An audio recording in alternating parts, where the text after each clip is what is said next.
Hi అందరికీ అందరూ ఎలా ఉన్నారు? Welcome back to my YouTube channel Chandana vlogs. నేను మీ చందన. ఈరోజు ఇంకో సింపుల్ అండ్ ఈజీ రెసిపీతో మేము ముందుకు వచ్చేసాను.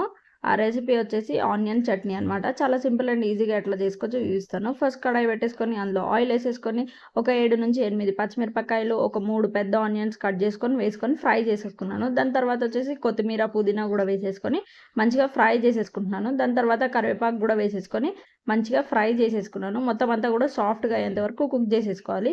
సో దాని తర్వాత వచ్చేసి నేను ఇక్కడ ఒక పెద్ద టమాటో తీసేసుకొని మంచిగా రఫ్గా చాప్ చేసుకుంటున్నాను. ఓన్లీ 1 టమాటో మంచిగా రఫ్గా చాప్ చేసేసుకొని వేసేసుకుంటున్నాను. టమాటో అంతా కూడా సాఫ్ట్ అయిపోయేంత వరకు కుక్ చేసేసుకోవాలి. ఈ ప్రాసెస్ అంతా ఒక 10 to 15 మినిట్స్ టైం పడుతుంది. సో దాని తర్వాత వచ్చేసి హాఫ్ టీ స్పూన్ పసుపు, 1 టీ స్పూన్ ఉప్పు మీ రుచికి సరిపోయినంత ఉప్పు వేసుకోండి. సో ఉప్పు కూడా వేసేసుకొని మంచిగా ఫ్రై చేసేసుకోవాలన్నమాట. ఉప్పు వేయగానే కొంచెం కలర్ కూడా చేంజ్ అవుతుంది, తొందరగా మగ్గే ఛాన్సెస్ కూడా ఉంటాయి.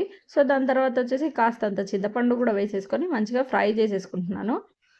ఇట్లా మొత్తం అంతా కూడా మంచిగా ఫ్రై అయిపోయింది, చూస్తున్నారు కదా, కలర్ కూడా చేంజ్ అయిపోయింది.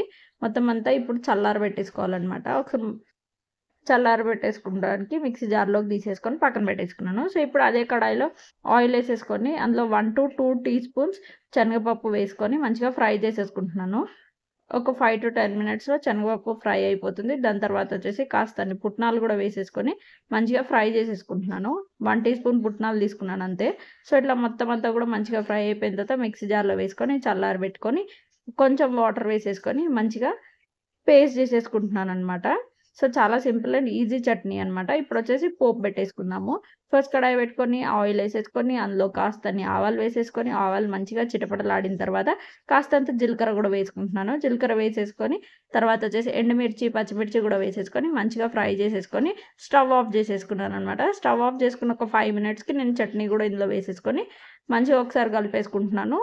ఉప్పు ఈ స్టేజ్లో ఉప్పు చూసుకొని ఉప్పు కూడా వేసేసుకోండి. చూస్తున్నారు కదా, చాలా simple and easy onion chutney ready అయిపోయింది అనమాట. ప్లీజ్